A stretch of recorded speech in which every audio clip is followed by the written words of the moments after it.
Hello everyone, and today's presentation, I'm Muhammad Putra and Tommy Bagus. Uh, we are now explaining about the Marxist perspective, understanding class struggle and revolution. Okay, for the table contents, I have five contents. There is introduction, understanding class struggle, understanding revolution, the importance of class struggle and revolution, and the last thing is conclusion. So the first thing is introduction. We must know about the Marxism is political and economic theory that is all about fighting against the oppressors and empowering the oppressed. It was developed by Karl Marx, who believed that capitalism is a system of exploitation that benefits the wealthy elite at the expense of the working class. In Marxist theory, the only way to achieve true equality and justice is through a socialist revolution that overthrows the capitalist system and creates a classes society. And then the highlight Marxist perspective, we have the proletariat and the bourgeois. The proletariat, those who had no land, actually formed a rural proletariat. Those one could be in the class called peasants, but simultaneously be a member of different class is proletariat. And the last thing is bourgeois. It's just only real elements where the social ones and of these the most important, the one which led and mainly benefits from the revolution was the bourgeois. So the proletariat is the peasants and the bourgeois is rich man. Into the situation, we also look at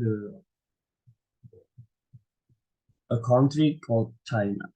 As lockdown ends plus struggle rises. For the past few weeks, with the Lunar New Year's approaching, the working class in China has been engaged in a wave of economic strikes, protests, and demonstrations. With these struggles vary in terms of scale and militancy. Collectively, they give a clear indication of the deepening socio-economic crisis and of the courageous groundswell of class struggle that this is causing to rise up against the capitalist regime. And the first thing I want to tell you is class struggle. You must know about class struggle. What is class struggle? Class struggle is the ultimate showdown between the have and the have-nots. It is the never-ending war between the oppressors and the oppressed, the rich and the poor, masters and the slave. Marx believed that this struggle would eventually reach a boiling point where the oppressed mass would rise up and take what rightfully theirs. And when they comes, the ruling class will be overthrown, and a new era of equality and justice will dawn upon the world. The differences, the different classes in the society and their relationship to means of production. You have three options, and there is the ruling class or the elite, the working class, and maintain their power. The ruling class of the elite have the most control over the means of productions, including land, factories, and natural resources. They often use this control to maintain their power and privilege. And the second one is the working class, on the other hand, are usually forced to sell their labor in exchange for wage. They have little control over the means of the production and are often exploited by the ruling class. And the last thing is maintain the power. In order to maintain the power, the ruling class often relies on the support of other groups such as the middle class or the military. It is important to consider the interest of this group and how they can be manipulated to serve your own group. The role of exploitation is class struggle. This class struggle is the heart of Marxist theory, with the ultimate goal being the abolition of bourgeoisie and the establishment of a classes society in which the means of product and collectivity own and control. Like this picture. um, all of stuff is all about the money. And then the revolution. What is revolution? The disposition of the peasants likewise entailed the gradual undermining of rural industry and the eventual separation of agriculture and industry. This in turn widened the market for machine produce industrial commodities. Why revolution is necessary to achieve socialism? Revolution is necessary to achieve socialism because it is unlikely that those who control the means of the production will voluntarily giving up their power and the privilege. The capitalist class has a vast interest in maintaining the status quo and will resist any attempts to dismantle the system that benefits them. Therefore, the only way to achieve socialism is through a fundamental transformation of society that involves the overthrow of the existing order and the establishment of a new, more egalitarian system.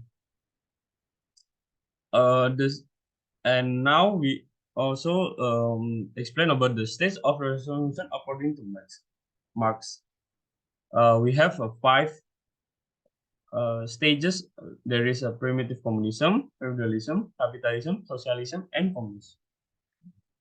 Primitive communism is the way of describing the gig economies of hunter-gatherers throughout history, where resource and property hunts or gathered are shared with all members of a group in accordance with individual needs. And then feudalism is a term used to describe the legal, economic, military, cultural, and political customs that flourished in medieval Europe between the 9th and the 9th and the 15th century. Capitalism is an economic system based on the private ownership of the means of production and their operation for profit.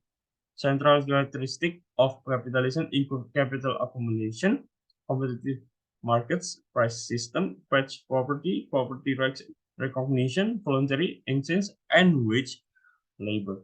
And then socialism is a political philosophy and movement encompassing a range of economic and social systems which are characterized by social ownership of the means of the production as opposed to private ownership. And then the last thing is communism, advocating class war and leading to a society in which all property is publicly owned and each person's work is paid according to their abilities and needs.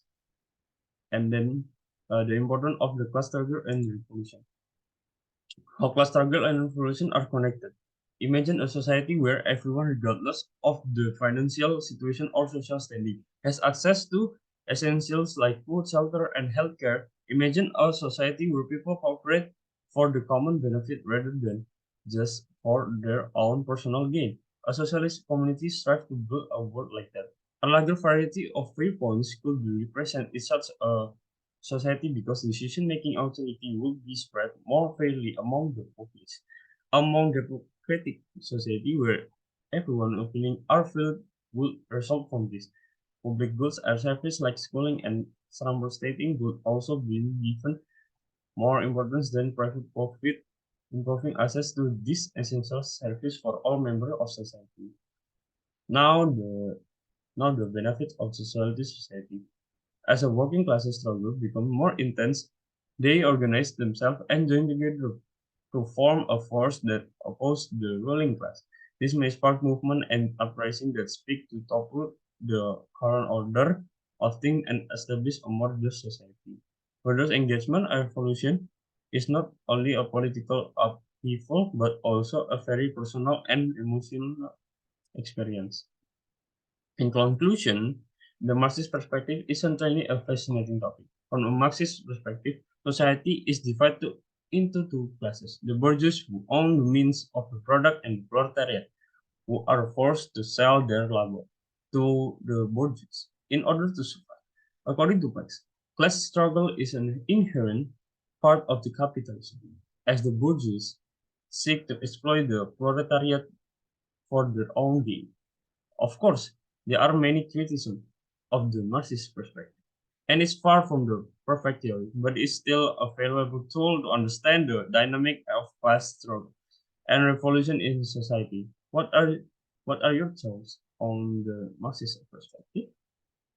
And now this is the last of my research resources. There is a seven. I'm sorry because I put a news before and any kinds of the and yeah that's all of my presentation, and I hope you enjoy to my video, and thank you for the listening.